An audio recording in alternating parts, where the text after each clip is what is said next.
Black Power, Black Beauty, Black by popular demand. This is Black's History Month, a 28-day celebration of Black exploitation films.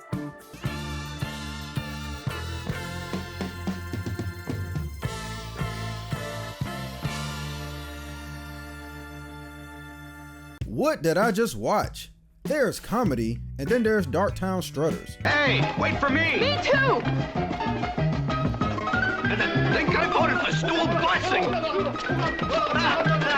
I don't even know what to call this. The best way to describe it is a cartoon come to life. Darktown Strutters is less of a movie and more like an extended sketch comedy routine. How do I even begin? Darktown Strutters was written by George Armitage, who also wrote that movie Hitman, which I talked about 2 years ago. He says he wrote the script in about 3 days, and it consisted of just one sentence. And yeah, I believe you. Darktown Strutters is like one long run-on sentence in movie form, and that's exactly how it comes across.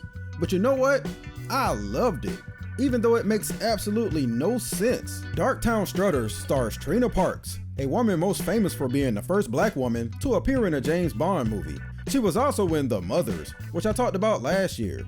After that film, she took a massive hiatus from acting and only came back to do a few small budget projects. So with this film, I've covered her only 2 blaxploitation movies. In Darktown, she's Serena, the leader of an all-female biker gang. But don't get your hopes up if you're hoping the other 3 women in the gang are going to make an impact, because they might as well not even be there. After the intro, the movie focuses primarily on Serena as the main character.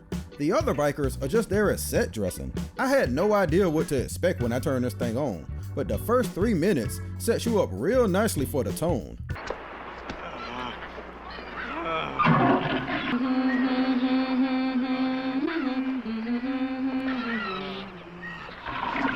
Like I said, Looney Tunes. As goofy and random as that is, it only gets zanier from there. Soon the female gang runs into another gang ran by a guy named Mello, played by Roger E. Mosley of Sweet Jesus Preacher Man fame. And while at his hideout, he somewhat seduces Serena into his bed, kinda against her will. And only Darktown Strutters can turn assault into a gag. I want to get out of here. Leave me alone. No, please. No, not that.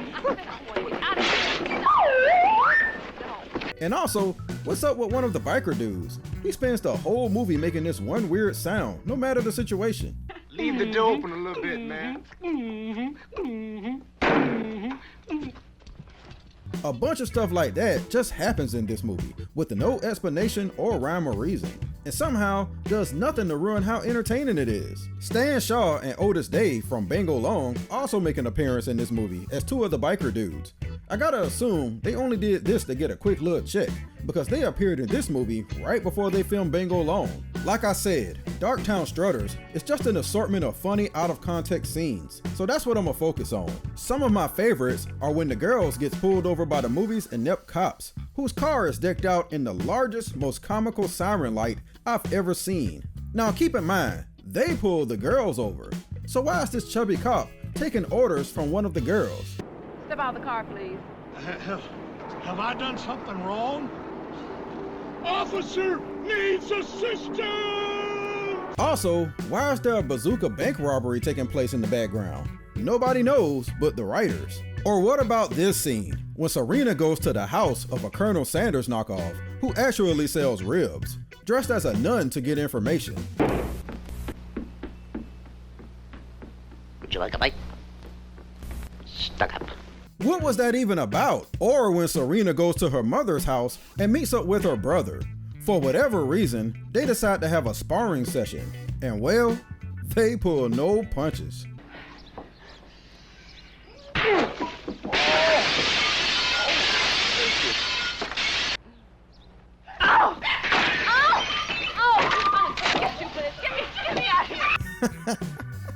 I did not expect to laugh at this movie this much.